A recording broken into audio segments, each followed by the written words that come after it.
Our first speaker of the day is Dr. Adam Lai. Dr. Adam Lai is a medical oncologist and hematologist. He earned his medical degree from the University of Kentucky and also did his residency and fellowship at the University of Kentucky. His clinical interests include lung cancer and general oncology. He's done numerous presentations on advances in lung cancer treatment, lung cancer screening, immunotherapy, targeted therapy. He's done grand rounds. He's spoken in the UK. He's really been a good addition to our program. I'd like to welcome Dr. Adam Lai. And he's going to be speaking on optimizing lung cancer outcomes, neoadjuvant and adjuvant therapy.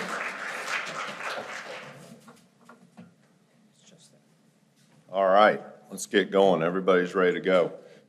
Real quick, I do have one announcement. Norton was named one of the top 100 cancer programs in the country this week. So I think that's a pretty big accomplishment for all of our colleagues.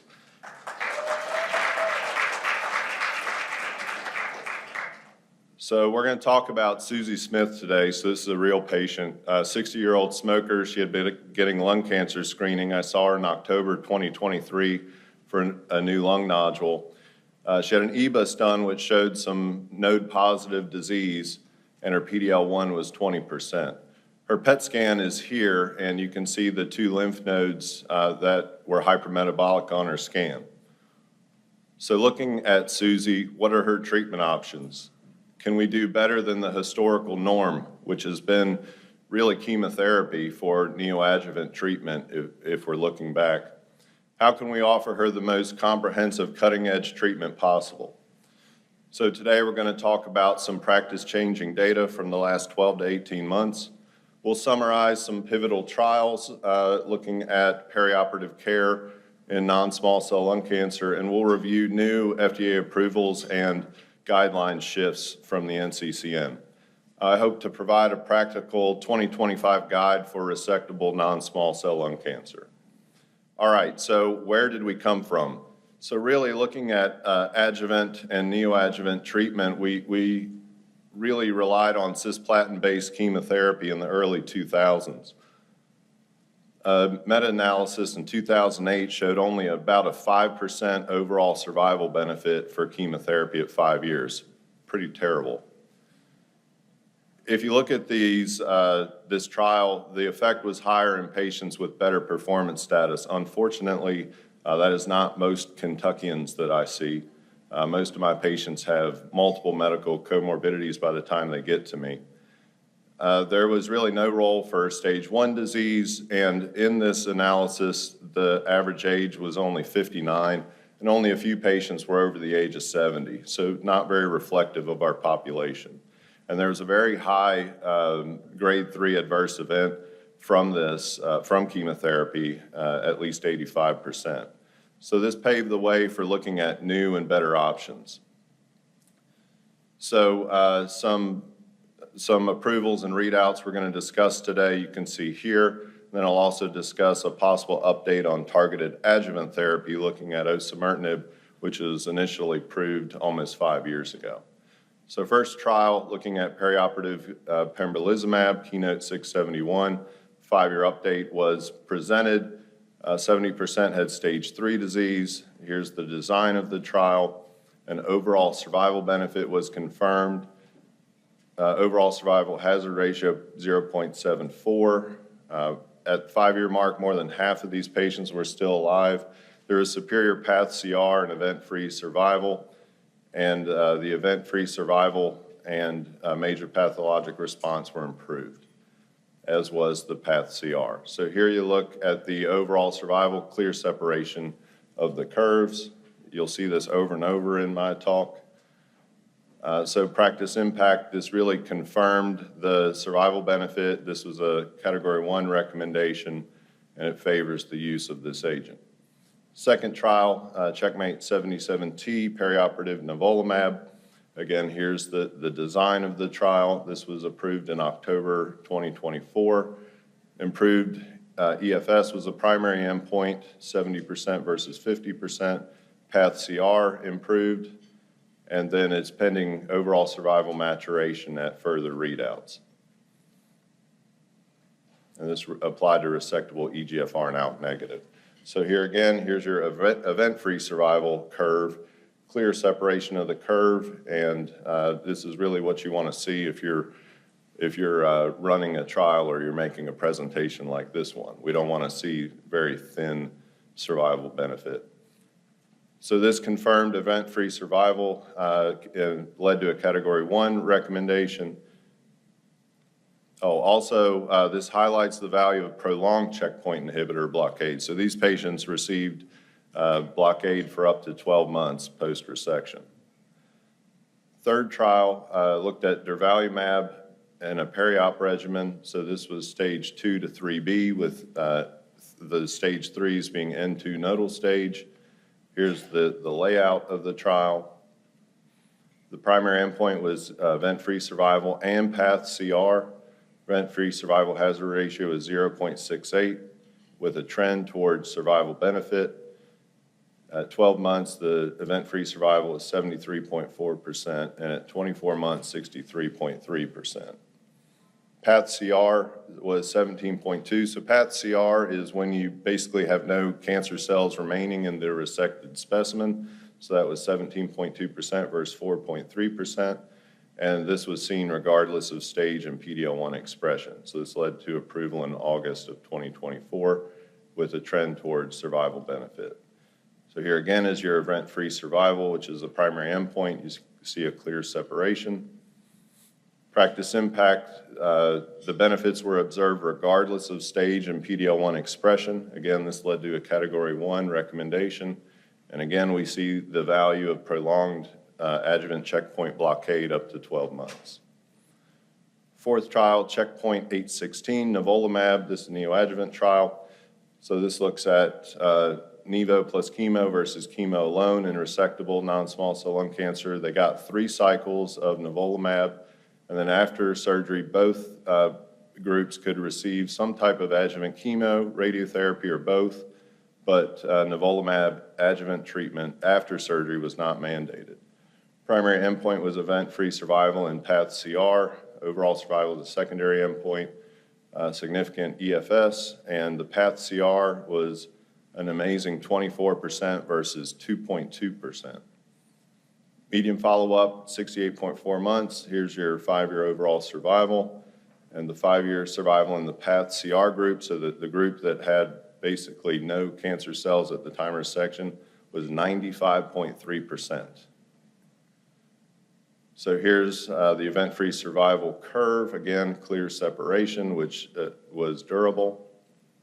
Overall survival took a little bit for the survival curve to separate, but then you see a clear separation, which appears durable. Checkmate 816 impact. So we saw an overall survival and path-CR benefit. Those were significant even without adjuvant immunotherapy, and this led to a Category 1 recommendation. Empower 10 is the 5th trial I'm covering. Adjuvant atezo versus best supportive care after resected non-small cell. So this is an adjuvant trial. Disease-free survival and secondary overall survival were reported out in 2025 after a greater than 5-year follow-up, which was the second interim readout. The disease-free survival hazard ratio was not, in the intent to treat, so that's all patients. We'll see that on the next slide. But the patients that were stage 2 to 3A that were PD-L1 positive, there was a significant benefit noted. So here's your overall survival. No significant overall survival in PD-L1 low cohorts. I think it's easier to see on this. So all patients did not have a benefit. However, the stage 2 to 3A patients that had PD-L1 expression greater than 50%, you saw a clear separation of the survival curve. So overall survival benefits were significant in PD-L1 expressors. Atezolizumab adjuvant treatment, if you're a PD-L1 expressor for 1 year, received a Category 1 recommendation. So what about neoadjuvant osimertinib plus or minus chemo? In ASCO 2025, the NeoAdura data was reviewed, which showed OC plus or minus chemo superior to chemo alone in EGFR mutated resectable non-small cell patients. They received OC for at least 9 weeks prior to resection. They had a higher path CR and path CR complete response. They had improved surgical, so it made it easier for the surgeon and the patient. So the major response, it was 26% versus 2 for chemo, and there are more studies underway looking at this. It's exciting, but not yet ready for prime time. So here's looking at the different groups. So the top group, you see OC plus chemo. Here's really the patients that benefited. OC alone, without the use of chemo, basically the same.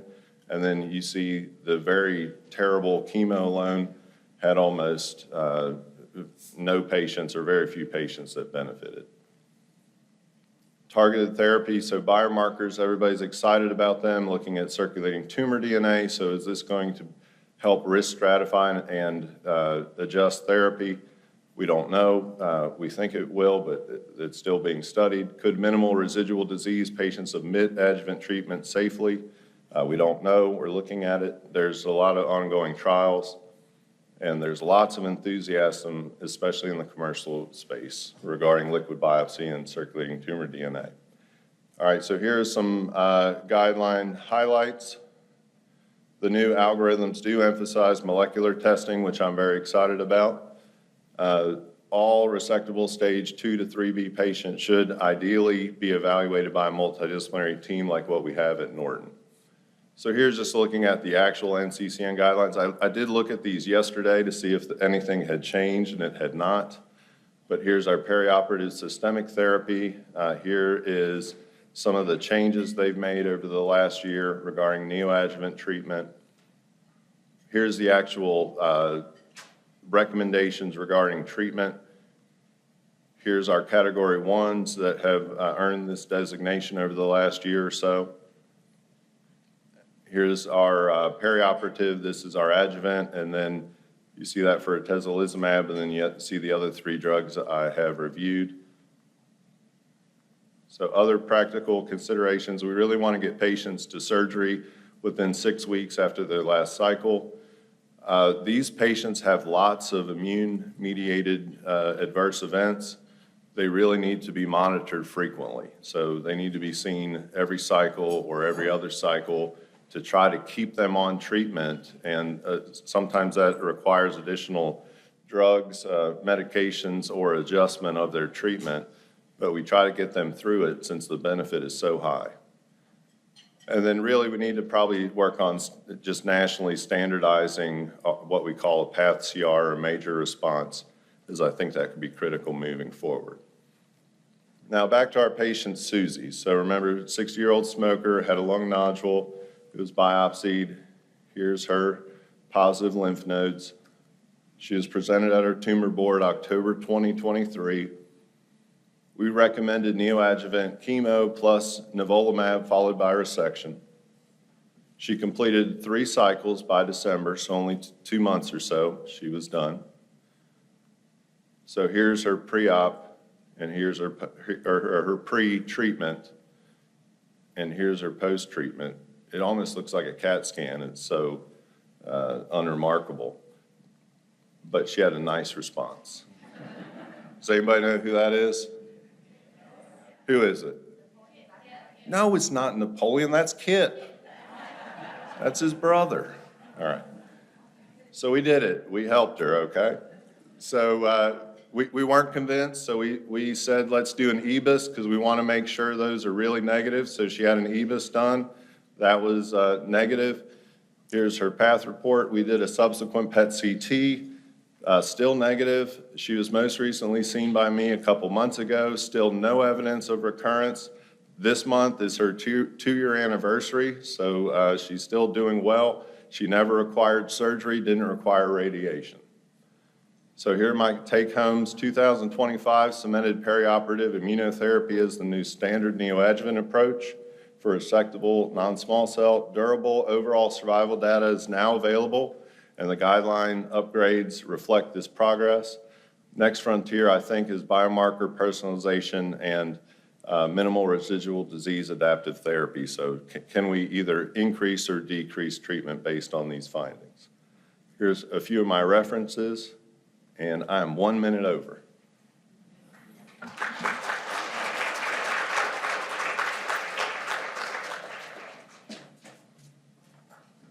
Thank you very much, Adam. We have a few minutes for questions. Anybody have some questions? I'll start.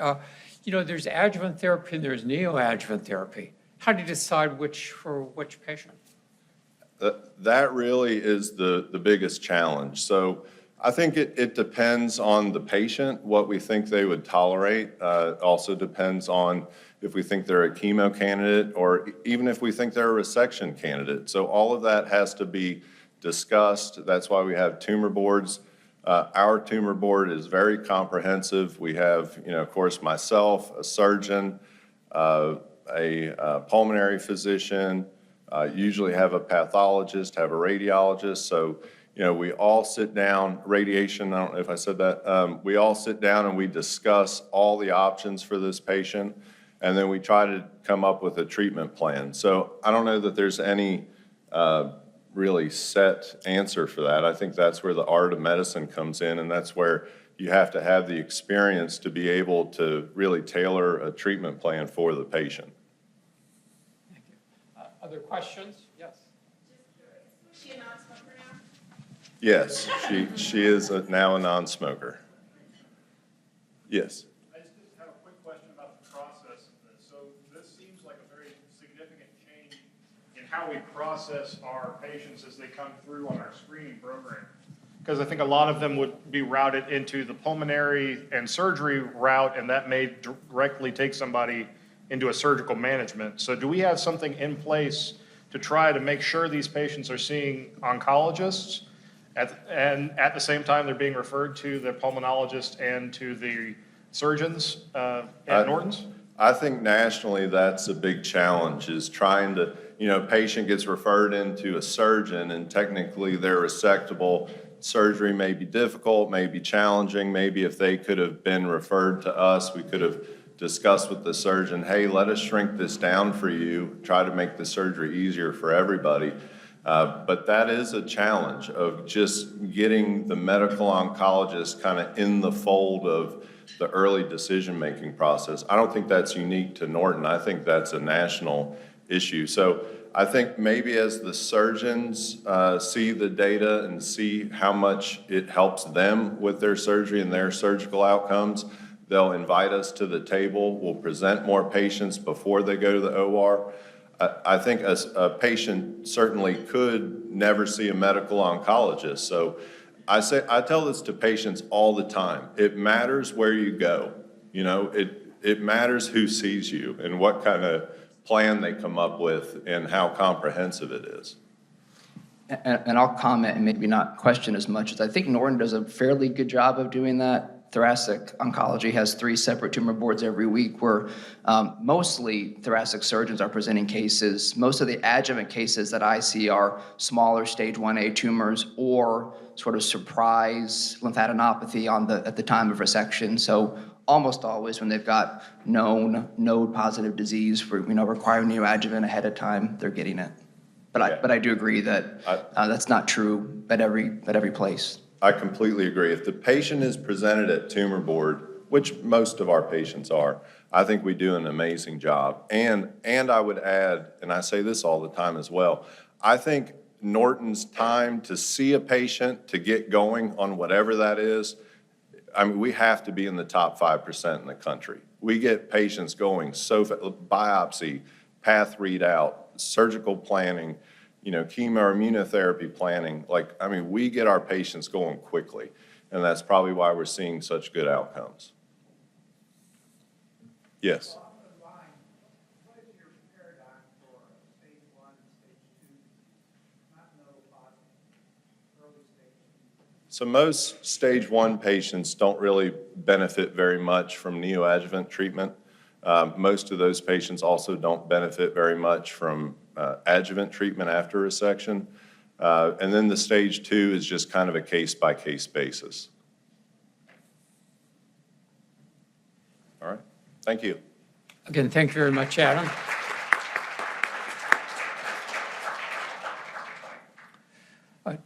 Travis Spalding is our next speaker. He earned his medical degree at the University of Louisville and then did his residency and his medical oncology hematology fellowship at Vanderbilt University in Nashville. He specializes in thoracic and GU malignancies, and he's presenting today transformative therapy in stage 4 lung cancer. Here's Dr. Travis.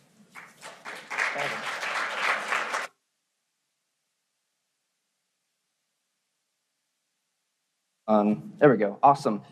Good morning, everybody. Thanks for coming so early. I won't put you to sleep, I hope. But Adam did a great job covering early stage, adjuvant, perioperative management of lung cancer. I'm going to focus on the metastatic setting, mostly non-small cell, but I'll also talk about a small cell indication as well. I'm going to focus a little bit more on just the last year or so, a couple of updates from meetings, not quite so comprehensive, but any questions you have, just ask afterwards.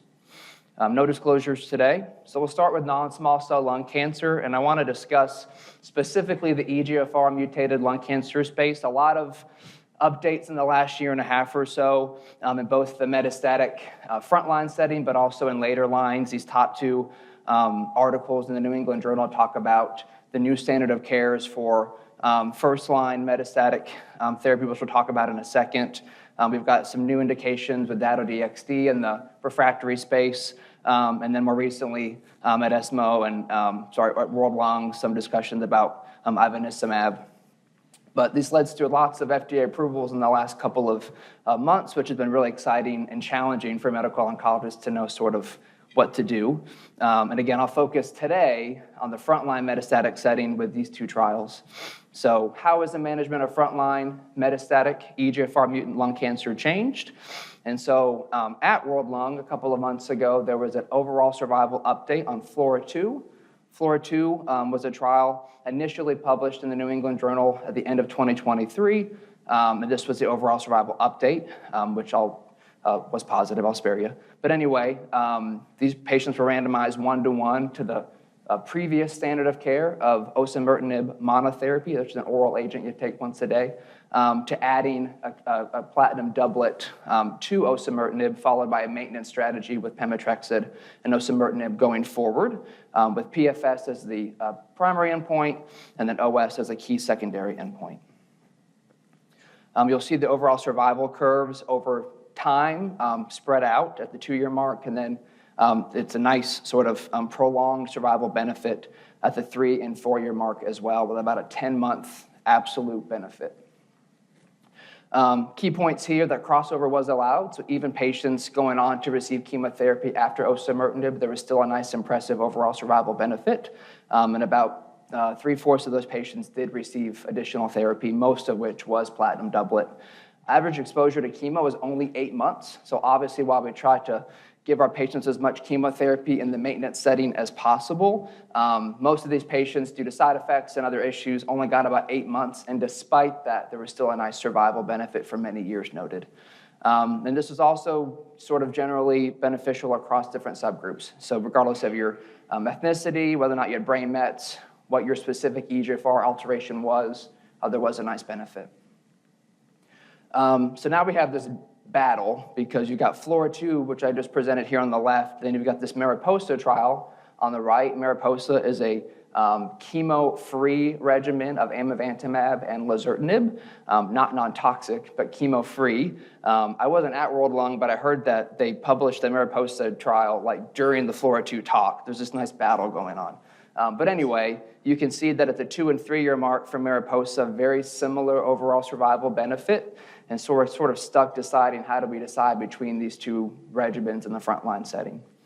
I think there's been a general sort of thought in our field that amivantamab, lazertinib, or Amilaz is a little bit more toxic. And so there's been a little bit of a concern to use that over chemo osimertinib. This is sort of limited data, but there was an abstract presented at World Lung that looked at patient data from FLAURA2 and Mariposa and compared side effects between the two based on what patients reported. There was significantly higher grade 3 or higher toxicity with Amilaz and more serious adverse events. However, did not actually lead to a difference in interruption or discontinuation rate in these trials. This kind of may reflect some growing comfort that we're starting to have with managing what are a little bit more niche and specific side effects to amylase, the blood clots, the dermatologic toxicity, the infusion reactions. I think in general, docs are more comfortable giving chemotherapy and managing that because we've been doing that for a long time. So how has this management changed in the frontline setting? We now have amylase, not Amivaz, and OC chemo as proven with overall survival benefit frontline options better than osimertinib monotherapy. Is there a role for OC monotherapy? Probably. We've got our patients who are older, who don't want IV treatments, who may not have the performance status that's adequate enough. We know that it works better than chemo in the front line, but again, I think it's no longer the standard of care for this population. Again, there's some suggestion that there's more toxicity with amivantamab and lazertinib, but I think there are some growing protocols and support, the skipper regimen, the cocoon regimen for these skin reactions and for these infusion reactions to try to help with some of this. And then obviously important to discuss goals, patient preference, and all that kind of stuff when you first meet these patients. I'll quickly talk about what's changed in the management of metastatic squamous cell lung cancer. This is not ready for prime time yet, but I think this is sort of an exciting thing that's coming. Ivonescimab is a bispecific PD-L1 VEGF antibody. It's been approved in China for a couple of indications, and it's been sort of talked about at different meetings over the last year and a half or so. Previously, it has sort of felt that squamous cell lung cancer, which is a little bit more hard to treat with worse outcomes than adeno. VEGF has been hard to target in that population with things like bevacizumab or Avastin because of hemoptysis. There was a trial published when I was in high school, I think, about how hemoptysis was more common in those patients with squamous cell carcinoma, and so it's not really been used in that population. But VEGF is important. It not only helps with blood vessel growth and tumor blood supply, but also interplays with PD-L1 and it does a little bit more with tumor immune response suppression in the microenvironment. So you hope that you can enhance the tumor response and have less angiogenesis, less tumor growth by targeting both of these things together. It's also got cooperative binding, and so when one binds PD-1, the VEGF binding is stronger and vice versa. So it's kind of a nice molecule for that reason. MD Anderson likes that they have this whole 5-year thing with them working on trying to develop this drug on multiple trials. You'll see on the left here multiple clinical trials, both in China and globally, trying to see if this is a good option for us. And then it was discussed at World Lung on the bottom there most recently after third-generation TKI like osimertinib in the EGFR mutant space. PFS was positive, OS was negative, which was a little bit disappointing, but I want to briefly touch on Harmony 6, which was discussed at ESMO just last weekend.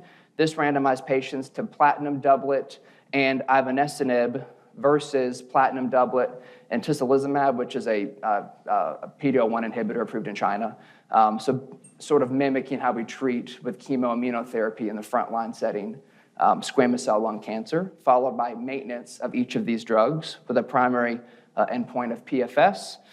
Did have a nice PFS benefit across PD-L1 subgroups, whether you were negative or positive or very positive, you had a nice response, which was nice to see. So this is, I think, an exciting sort of new thing that we're going to start seeing in the squamous cell space due to the possibly enhancing effect of immunotherapy as well as reopening the idea of targeting VEGF in the squamous population.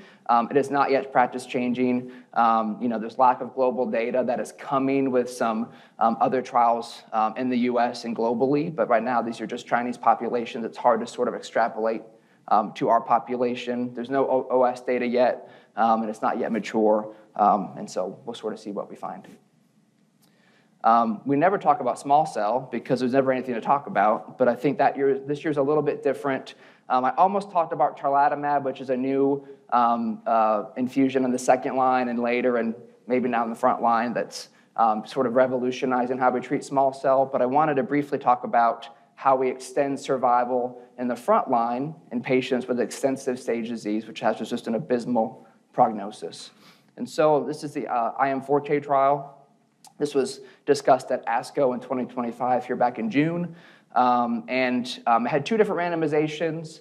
Patients were initially assigned to receive standard of care, carboplatin, etoposide, and atezolizumab when they were first diagnosed with extensive stage disease. They went through their induction.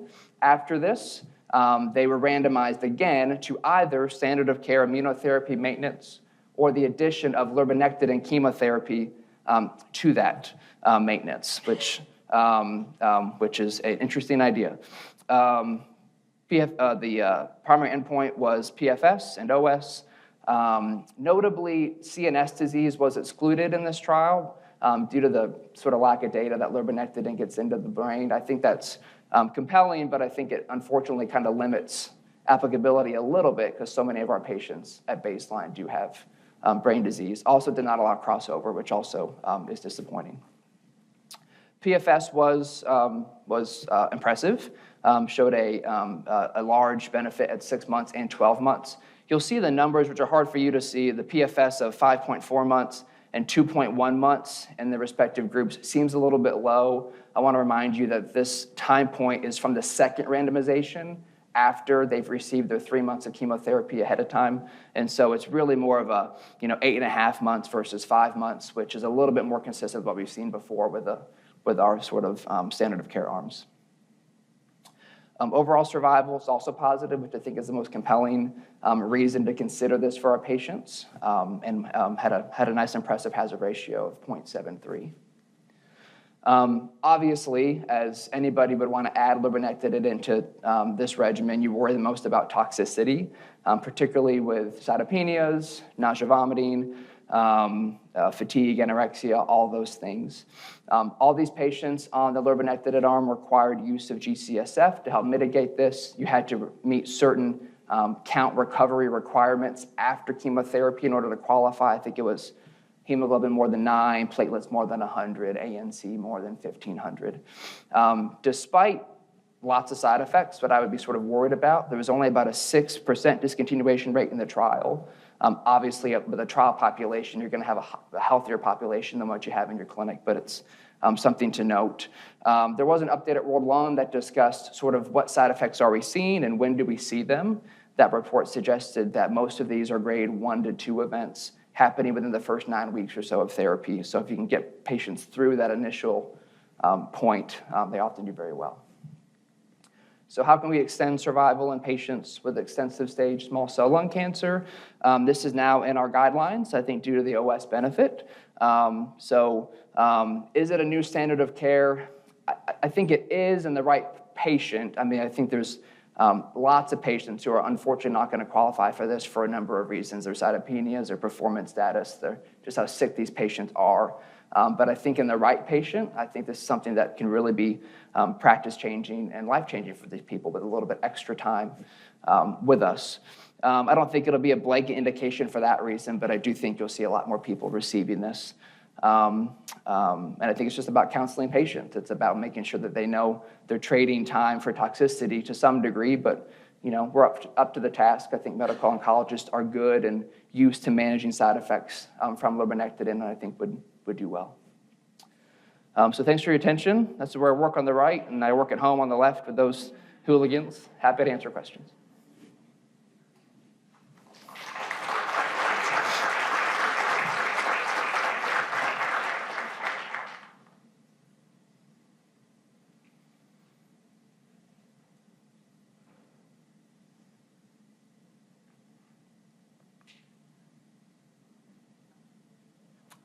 Awesome, comprehensive, I guess.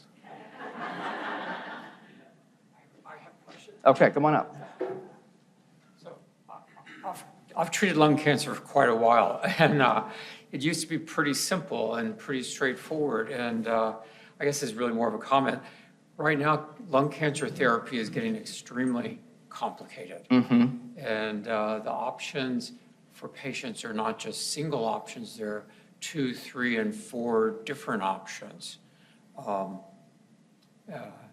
not sure if you've would care to comment on that, but how do you help decide between 3 and 4 different options for patients? I think it's challenging, and I think you have to talk to that patient in front of you.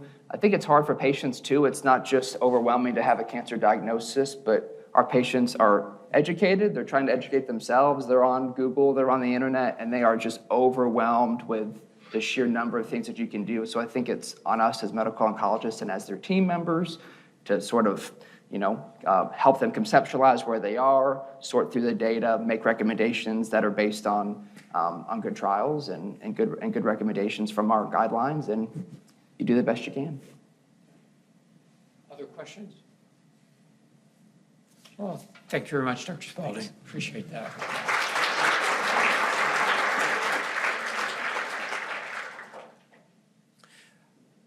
Dr. Parag Sivak is a radiation oncologist with Norton Cancer Institute. He's been with us for past 4 years, and he focuses on CNS, breast cancer, and lung cancer care. In addition to working within the primary Norton hospitals, he also works at our facility in Madison, Indiana, and provides care to that rural community.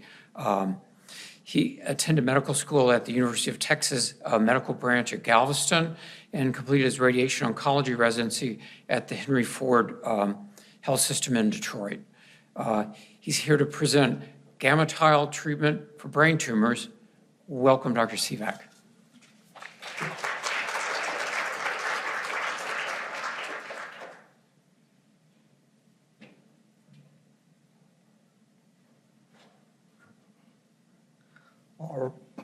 All right, so I think what's really good is, compared to our medical oncology colleagues that have had a ton of innovation, usually with radiation, something comes around once every couple of decades or so. And so I'm happy to present about one of the new tools that we have. And so, here are my disclosures. We're going to focus more on cancer that's spread to the brain or brain metastases. And the situation I want to give you is, say we have a 60-year-old patient that has a very large tumor in the right frontal portion of their brain. It's pushing on the healthy brain. It's causing lots of issues. Well, the mainstay, anytime you've got a large tumor pushing in the brain, is you want to physically get it out. And for that, we need our surgical colleagues. When the neurosurgeon takes out the tumor, they can't take out additional tissue. They don't want to take out healthy brain.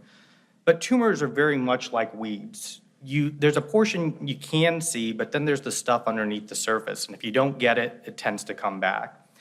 And so when we look at the historical perspective from a radiation standpoint, well, the original treatments were, we're going to blast the entire brain. And what I can tell you is it's a very comprehensive treatment. And the benefit is that you can get some of the microscopic disease that's there. However, there's a lot of side effects, as you can imagine. You can get hair loss, fatigue, nausea, cataracts, dry eyes, dry mouth. But in particular, you can really affect people's overall thinking, specifically their short-term memory. And so we then said, well, what if we tried to spare the memory centers? So then came about something called hippocampal sparing whole brain radiation therapy, and it did a much better job at preserving memory. There was also a drug that was added in one of the trials called memantine, used in Alzheimer's patients, and it seemed to help be a little bit more radioprotective for some of those memory cells. And so we've kind of gone from, well, we're basically still treating 90% of the brain. And so how do we get things better? And that's kind of where stereotactic radiosurgery came along. And with stereotactic radiosurgery, what we're doing is we're giving high doses of radiation to a very precise area, where rather than doing 10 treatments with whole brain radiation, we're down to anywhere from 1 to 5 treatments. There's less side effects because you're treating less of the healthy brain, as well as in terms of overall memory, quality of life, we saw improvements. And in the early days, it all had to do with our technology, and our technology wasn't particularly great. And so the idea was that you would have a head frame that's screwed into your skull, and that would keep your head perfectly still while delivering radiation. But as you can imagine, people are typically not too thrilled about having something screwed into their skull. And so where we are today is we use a thermoplastic mask. And so this is like a plasticky material. We put it in a warmer, it becomes flexible, we shape it to people's heads. And then because of the technology, we have a system called ExactTrack. This allows to make sure that even with the mask on, patients are in the same position within a fraction of a millimeter, and we can obtain those images while delivering the radiation therapy. So this is the current standard of care. For patients that have a large brain tumor, they tend to get surgery, and then we do radiation to come clean things up. But there's been a few other methods of trying to treat brain tumors. And some of the challenges that we have is not everybody lives near a radiation center, and not all radiation centers have this technology. Transportation is huge. And so if you're asking people that have a brain tumor to be like, hey, I need you to get in a car, drive an hour, it's not always feasible, especially if they have limited social support. The other thing is that whenever we do radiation, we have to allow things to heal up from surgery, and that takes approximately 2 weeks, and you can have some tumor regrowth from surgery to the start of radiation. And then another challenge that we have is, well, what if you've already done radiation to the tumor before, and maybe it responded well or it didn't respond? Well, do you come back with more radiation? It didn't work the first time, so what are we going to do the second time? And then the other challenge is that typically patients that have cancer spread to the brain, they've got cancer elsewhere, and so they really need to start systemic therapy. And so that's where brachytherapy came about. And with brachytherapy, we were trying to deliver radiation more directly to tumors. And so the first avenue was doing it for intact tumors. And so the first picture that you see with all the tubes coming out, basically those tubes were connected to a radiation machine, and that machine delivered, had a wire with a radiation source that delivered it directly to tumors. However, that didn't really take care of the problem of decompressing things from a surgical standpoint. The other set of images is that, well, they said, well, what if we took a radioactive seed and we just threw it into a tumor? And it was effective, however, the problem being is that those seeds have a long half-life. We also can see that it's very hard to place the seeds in the right exact position, and as tumors shrink, those seeds can just move around, and I don't think anybody's too thrilled about having radiation moving around in their head. So we're going to take a little bit of an aside and go through a little bit of radiobiology. And so the things that we assume is that cancer cells have less repair capability, that different phases of the cell cycle in the process of cancer cells dividing have differing radiation sensitivity, and that healthy cells are much better at healing. And so where this comes into play is that whenever we look at delivering radiation, we don't really often get to choose what portion of the cell cycle a cancer cell is in. We're just trying to deliver the radiation, get the dose in, and go from there. However, by doing brachytherapy, if you have a radiation source that's continuously giving radiation, you don't have to guess what portion of the cell cycle things are in. And so that way it's continuously delivering a low dose of radiation, which is affecting the cancer cells, but it also gives more time for the healthy tissue to heal up because it's not getting that high dose of radiation right off the bat. And so some downsides are, well, with the way that things were done from a brachytherapy standpoint is that there were some operative complications. The sources that they used had a long half-life, which meant that patients were radioactive for longer periods of time. The radiation could move around. And then they also used for some tumors P32, which is a liquid form. However, it's hard to contain a liquid, and so you would have damage to healthy brain.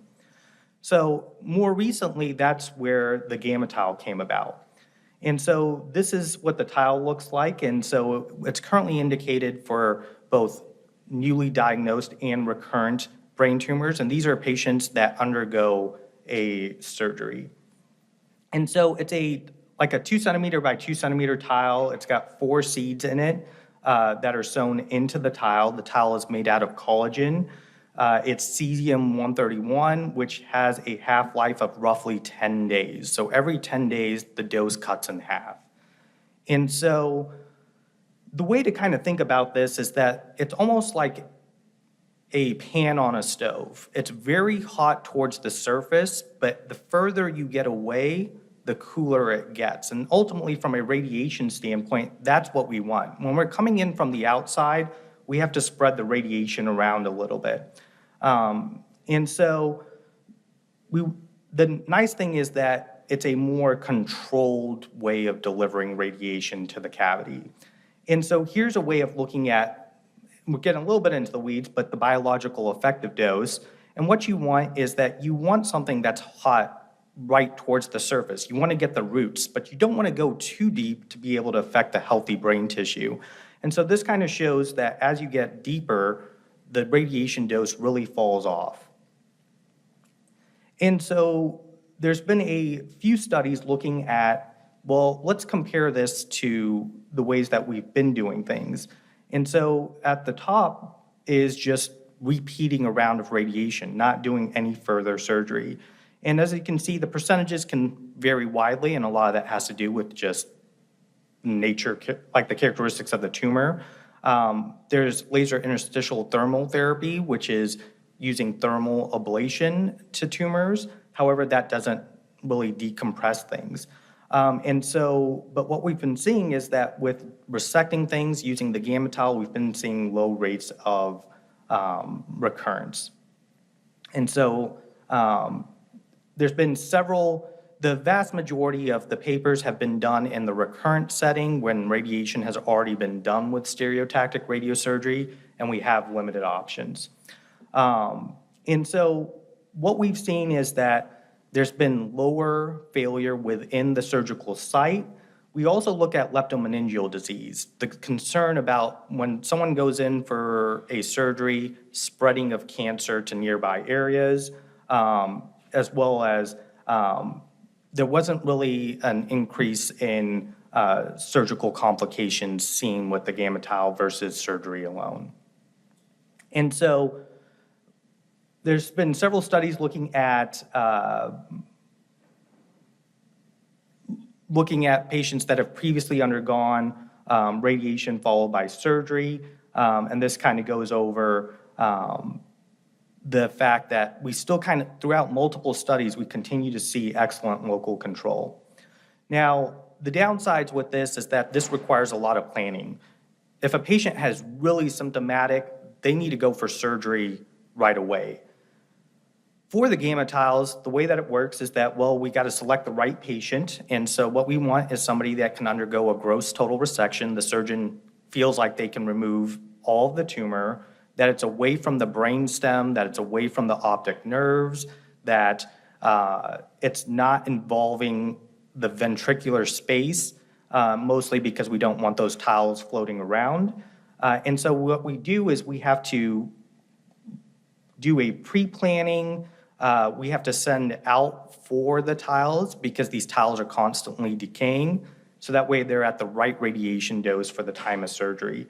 And then we'll kind of get into a little bit of what happens on the surgical day. So here's what things look like. We take the MRI, and there's a variety of different ways to calculate the predicted number of tiles, from using maximal dimension to looking at it from a volumetric standpoint. The surgeon removes the tumor, and then I get to play backseat driver in the OR and tell the surgeon where to put the tiles, which, as you can imagine, surgeons are thrilled about. And basically, the idea is you just line the cavity of the tumor bed, and then afterwards, we do a CT scan that basically will show us the exact positioning and making sure that everything that we saw while in the operating rooms is still consistent after surgery.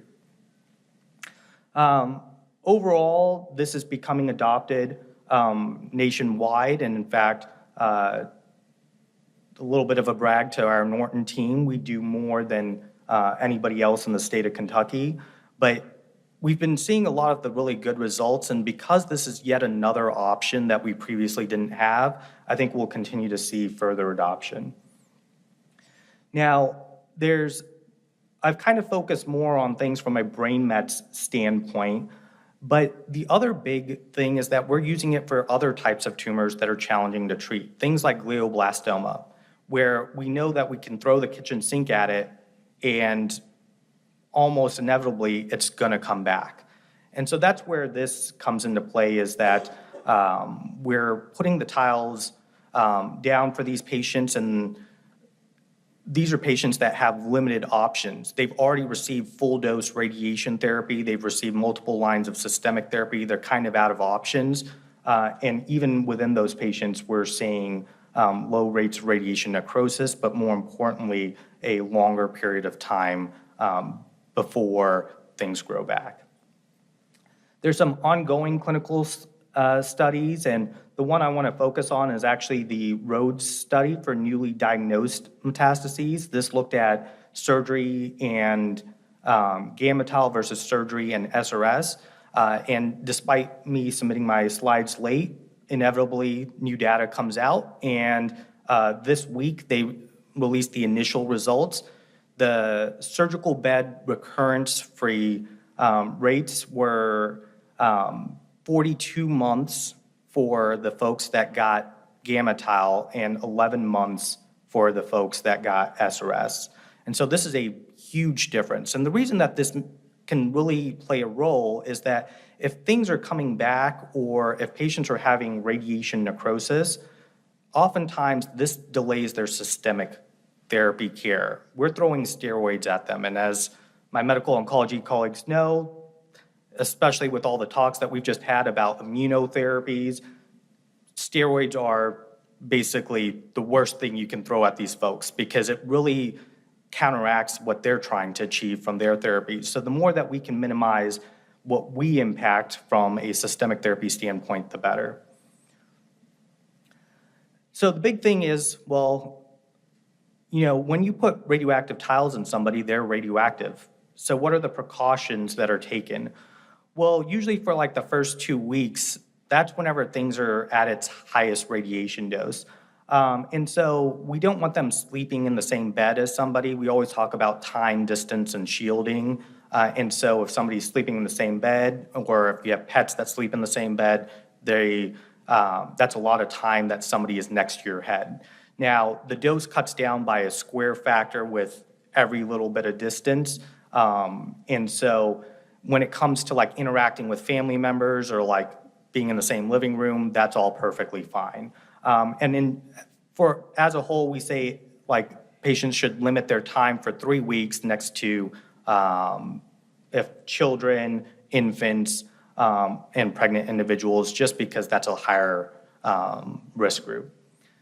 And then there's no safety restrictions. These are MR compatible, which is key because we need to keep an eye on things from a brain standpoint. And then we provide patients with cards so that way they don't get stopped at airports, or if they do get stopped, they have the appropriate documentation. What's interesting about this is because the radiation dose falls off so quickly, while in the OR, none of us actually wear any protective safety equipment. In terms of like the exposure to healthcare personnel, we say it's basically equivalent to a cross-country flight. So as a whole, I think this is yet another tool. Is it the tool that needs to be used for everybody? Absolutely not. But I think one thing that we can all agree is that the more options that are available for patients, the better. And so we look forward to further data coming out from further trials, as well as being used in differing tumor types. All right.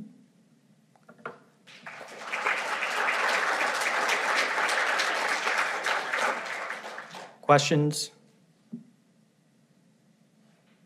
Rob, have you seen benefit in any particular tumor subtype in general at Norton, or is it So I think the things that we have noticed that are already kind of radio resistant, especially things like melanoma, renal cell carcinomas, I think those, even with SRS, we haven't really, those are really challenging to control with traditional methods. So I think those are particularly good tumor types. The other thing is that patients that have really large tumors, because we usually have to scale back our radiation dose whenever we're doing it from the outside because of the risk of damage to the healthy brain. So with those, we haven't had an issue because with the tiles, we can just tile the larger tumors. So I would say large tumors and things that are like classically radioresistant. Dr. Civic, thank you. Oh, sorry, that's really loud. First of all, congratulations to the Norton Cancer Institute Radiation Center for being nationally recognized as a gamma tile center of excellence. So I saw that published recently. Very understandable talk, and I was curious with the gamma tile technology if there's any research to use it in other disease sites. Yeah, I think they're really interested in using it in other disease sites. I think the challenge is trying to figure out if you can get to a point where you have a surgical bed that the gamma tiles will actually stay. So one thing I didn't show is like they have a bumpy side that does stick to an area, but they worry about a little bit about tile migration for other sites. So you really have to make sure that's not near like any sort of cavity. Currently, they're focused purely on the brain, but I know that's the next phase, is really trying to use it for other sites. The other aspect is because we still use brachytherapy for a lot of other sites, I think the other big area to potentially look at things will be for patients that undergo like partial surgeries for things like cervical cancer and for gynecologic cancers. So I think that's probably next on their, at least from what I've been told, is kind of next on their radar.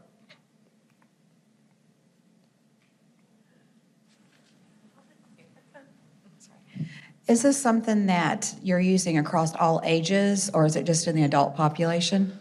So what I would say is we're not using it in pediatric patients currently, and that's just because there's just limited data. I think, and even though, because we're talking about radioactive material, that's like a population that I would be a little bit more concerned about using it, because they do have a lot of still growing healthy tissue.